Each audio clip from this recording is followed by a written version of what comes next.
Olá, seja bem-vindo ao Cartaz. Durante todo o mês de abril, as bibliotecas de Lisboa convidam a ler em todo o lado, mais propriamente nos equipamentos de toda a cidade. Connosco temos a coordenadora do programa, Susana Silvestre, que é também a chefe da divisão das bibliotecas da Câmara Municipal de Lisboa. Olá, Susana. Olá. Como é que se explica este ler em todo o lado? É fazer mesmo jus ao nome, é ler em todo o lado. Lemos nas bibliotecas, lemos nas livrarias, lemos na rua, lemos no metro, lemos no mercado e, portanto, a ideia mesmo é surpreender as pessoas e fazer da leitura um ato corrente, não é? Um ato do dia-a-dia. É uma iniciativa que já vai na 7ª edição. Que novidades é que há para este ano?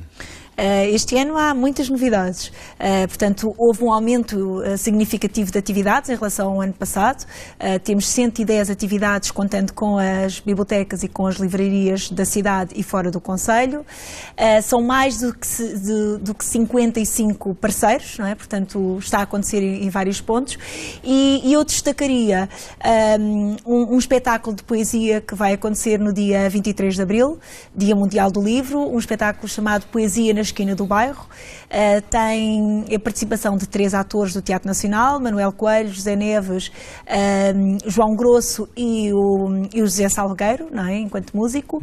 E é um espetáculo muito interessante porque geralmente as pessoas dizem que não gostam de ler poesia e não é um espetáculo declamado, é um espetáculo que se diz, que se canta e que no fundo é muito emotivo ouvir palavras escritas pela Cecília de Meireles, Vinícius de Moraes, Pablo Neruda, Nuno Judice, etc. E, portanto, isto insere-se também na programação da capital ibero-americana.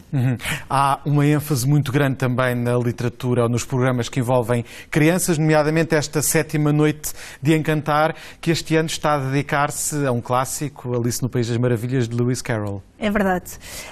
Isso é uma atividade desenvolvida pelas bibliotecas de Lisboa.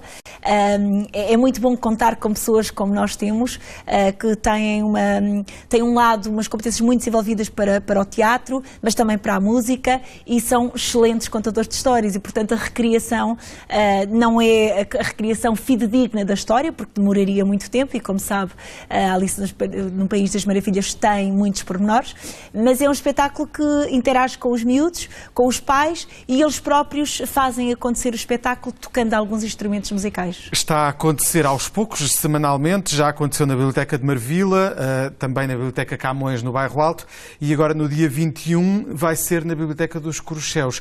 Como é que acontece esta divisão? É sempre o mesmo espetáculo ou vai-se acrescentando, vai-se avançando na história? Vai-se sempre avançando na história. Portanto, o que é comum é a Alice no País das Maravilhas e nós convidamos sempre um contador profissional. Já tivemos a Ana Sofia Paiva, que é uma contadora extraordinária porque conta histórias da memória oral. Já tivemos o Bruno Batista, que é um mediador mais teatralizado. E vamos ter agora o Marco Parchó, que é ilustrador, que é escritor e que, no fundo, conta histórias a partir de um livro, mas a partir dessa história faz 20 histórias diferentes. Porque estamos em Abril também, há uma especial preocupação com as canções de Abril que também vão fazer parte desta programação, não é? Sim, mais uma vez é uma atividade desenvolvida por uma colega das bibliotecas, é musicóloga, é uma área que ela está muito preparada para falar e a parte interessante é que consegue fazer a história antes do 25 de Abril e pós 25 de Abril, utilizando a palavra dita, a palavra escrita e a palavra cantada.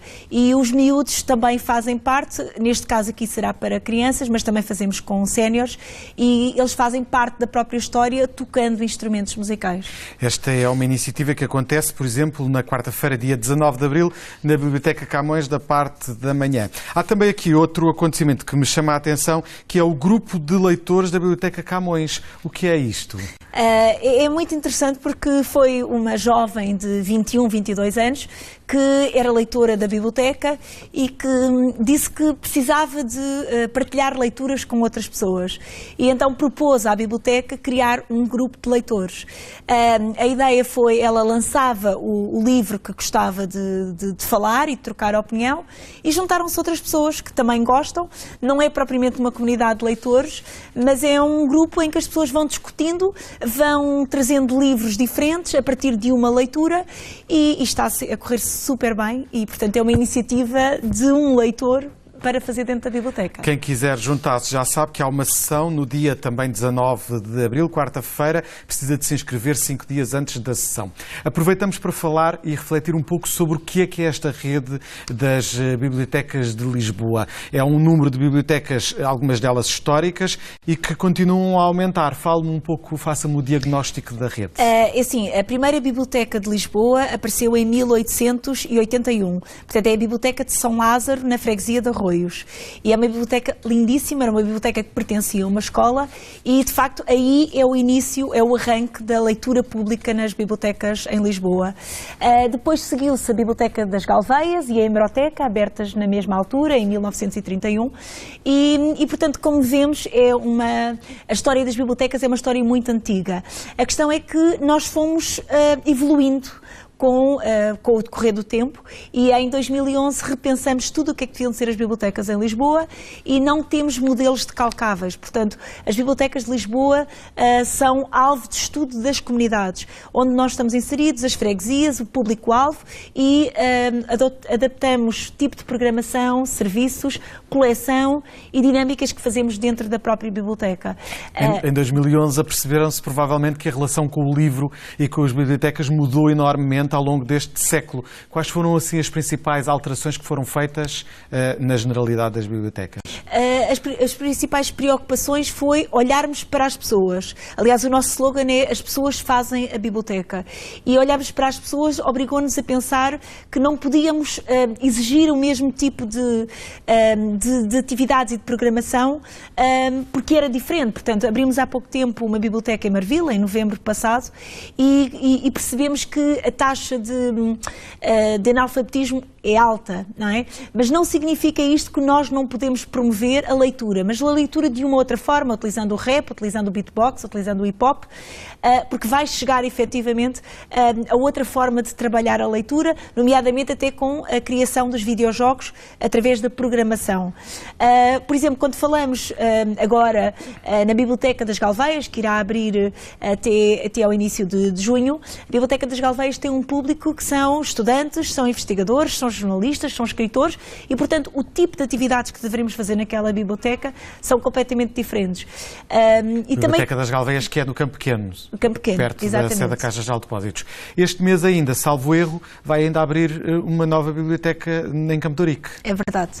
No antigo Cinema Europa, portanto é uma biblioteca que no fundo vai ser um espaço cultural e um espaço de biblioteca. A ideia foi não deixar cair o edifício, que é um edifício lindíssimo, emblemático na cidade e na história da cidade, e a ideia é efetivamente essa, é também dinamizar atividades, passar cinema, atividades culturais, conferências, exposições, mas também ter um espaço em que as pessoas podem estudar. Era um sítio da cidade que era muito procurado, as pessoas precisavam de ter uma biblioteca naquela zona da cidade, e com a grande vantagem é que estarmos todos a trabalhar nestas bibliotecas permite que as pessoas possam pedir um livro em Belém, um livro que está na Biblioteca de Telheiras, da Orlando Ribeiro, não é? Portanto, tem esta facilidade das pessoas não terem que se deslocar pela cidade e buscar livros. Estamos mesmo a encerrar, mas fica fechada então a rede das bibliotecas, ou ainda vai haver mais novidades? Não, vai haver mais novidades. Pós a abertura das Galveias, iremos ter um alargamento de um espaço que é a Biblioteca da Penha de França, na freguesia da Penha de França,